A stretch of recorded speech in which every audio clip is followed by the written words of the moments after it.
This is the Durable Dad Podcast. I'm your host, Tommy Geary. This show is going to give you the skills and tools you need to be a rock-solid man for your work, your community, and most importantly, your family.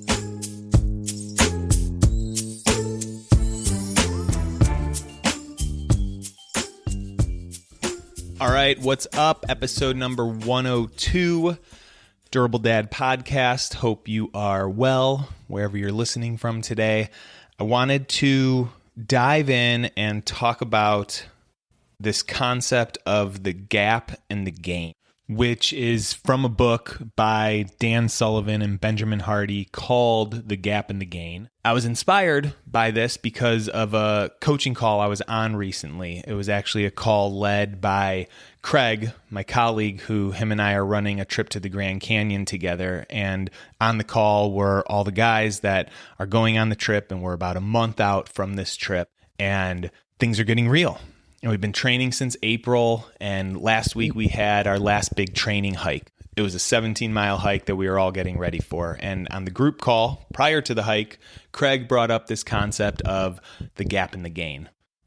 Basically, what this concept is pointing at is that there's a gap between where we are now and the goals that we have. So we have a goal, we have a vision of where we want to be, and the gap is between that vision and where we are right now. The gain is where we started and where we are right now. So the gain's looking backwards at the progress that we've made. The gap is what's lacking between where we are now and where we're heading. And what Dan Sullivan and Benjamin Hardy teach in this book is that we want to focus on the gain. We want to focus on the growth that we've already had, the changes that we've made, because then that gain, seeing that positivity, is going to, one, fire us to move forward, and two, it's going to help us enjoy our journey towards that goal a lot more. If we focus on the gap, we're going to be focusing on the things that we don't have. That scarcity mindset might compare ourselves to the people that do have what we don't have yet, and it gets us down. So Craig on the Grand Canyon call had us do some journaling exercises to look at the gains that we've all made from April when we started training to the call we were on that day, and using all those wins to spark some motivation for this 17-mile hike, get us in the right mindset to get out there, hit the trail, do this last big training push before we taper down for the actual hike in October. So as Craig's teaching this, I'm thinking this applies to all areas of life. And I was thinking about a client that I had spoken to earlier who is a dad, he's a husband, he's a leader at this tech startup. We've been coaching together. He's been working on having more balance in life, being present at home, being a good leader at work, taking care of himself at the same time. When we have a goal like balance or being more present or having a more connected marriage, it's kind of a moving target. The goal line's always being pushed further and further ahead because there's no perfection. There's no end in having balance in life. So the gap and the gain is really, really important for us guys that are high performers. We're already doing a really good job in most areas of life, and we just want to do better. What tends to happen, and what was happening with this guy I was talking to, was he was looking at all the things he wasn't doing. He had this thought that, like, it doesn't matter how much I get done in the day, it feels like I'm dropping the ball. And I asked him how often is he thinking that, and he was like, I'm probably thinking that all the time. And I asked him when was a recent example. And he said the other day when he was driving in his car, he had dropped some of his kids off at soccer practice.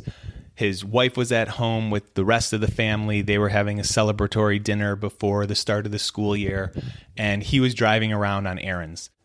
In his head, he was thinking about how he should be at home, and he's missing out celebrating the last day of summer with part of his family, and that he wished he could have been at soccer practice, but he forgot to run these errands yesterday, so now he's running errands. And he's focusing on the things that he's not doing, where he is dropping the ball. He was driving around, focusing on the gap from where he is in that car and the balance he wants in life, what he's missing, what he doesn't have. When I asked him how was he feeling when his brain is looking at all the ways he's dropping the ball, and he was frustrated, he was stressed, he was anxious, he kept spinning in his head about it. So I asked him, what are you not doing when you're frustrated and stressed out about this? And he kind of smiled and was like, well, actually, now that we're talking about it, I wasn't focusing on the things that are going well in life. And I said, what do you mean? And he said, well, earlier this week, I was in the pool with the kids and we were cracking up and we were having a good time. And I had a really productive week at work, and we also went to a water park one day to celebrate the end of summer. So he said, as I'm talking about this, I'm realizing that I wasn't focusing on the good things that are happening in life. And another way of saying that for him could have been, I wasn't focusing on the gains. I wasn't focusing on the progress that I'm making, on the wins that I've had recently. I'm only focusing on the gap, what I don't have. And the important thing here is to see that what we focus on becomes our reality.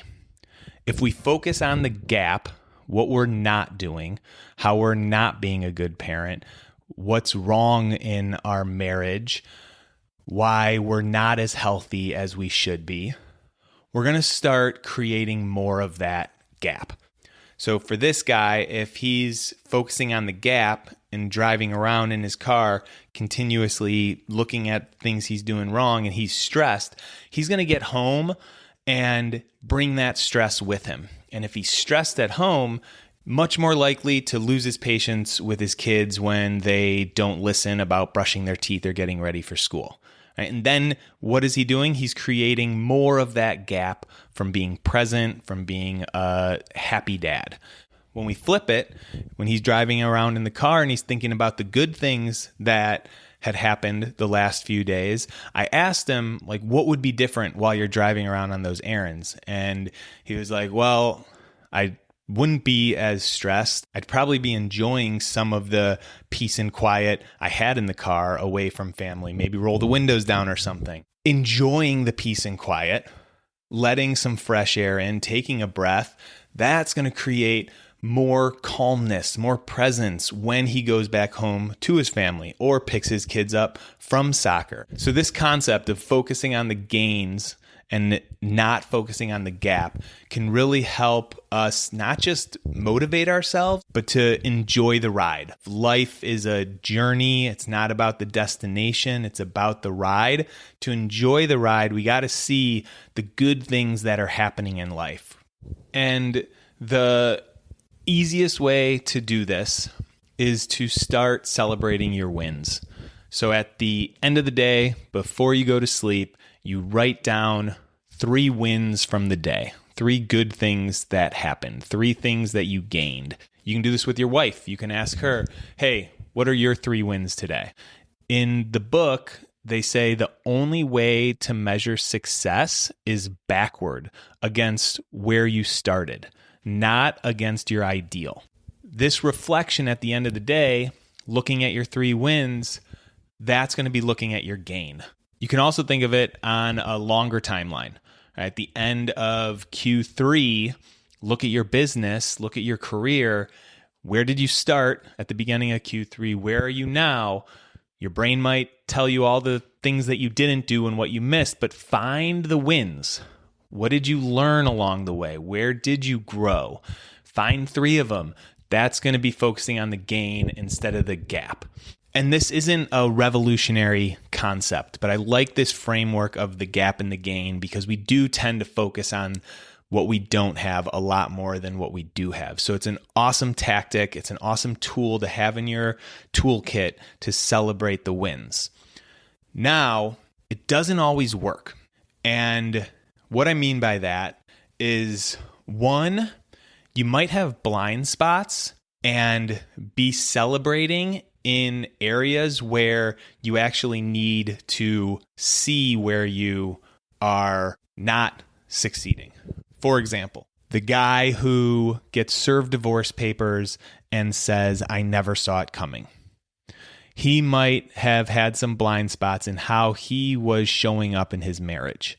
He might have been thinking that he's a great husband. He might have seen his gains in his marriage as getting his wife the car she wanted or taking the vacation that she wanted. He might have seen all those things as gains, that he was there for all the birthday parties and always got her a birthday present and remembered her.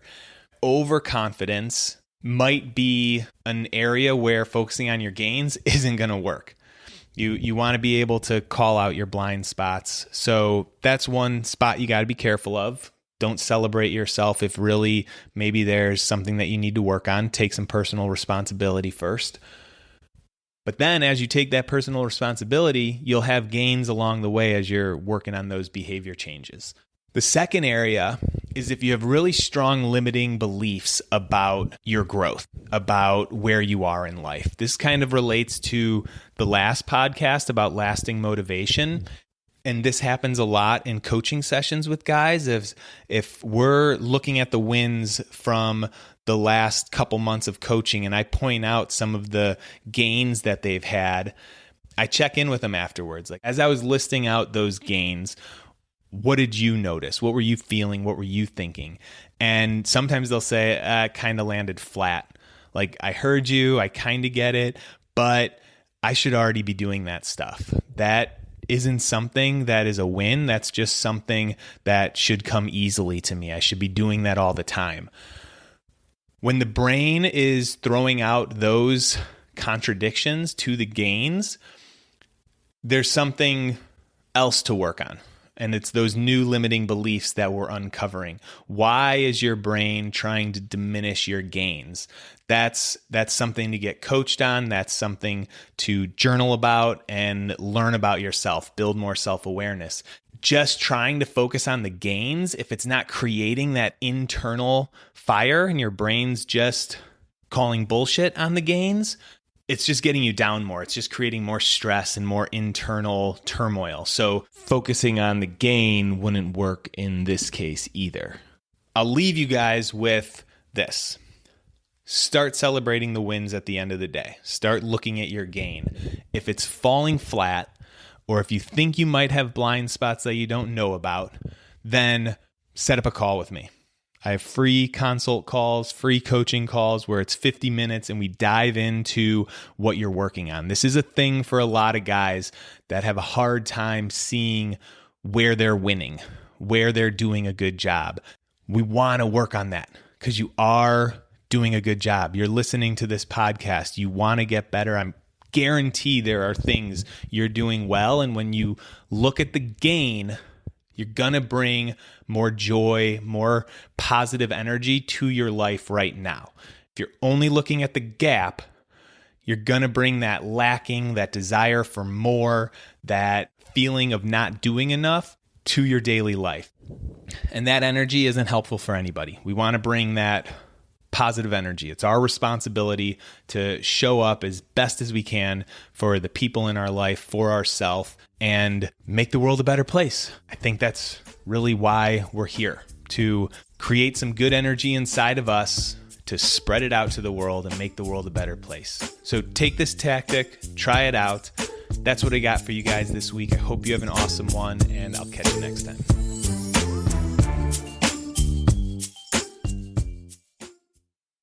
All right, before you take off, what is your big challenge for 2026?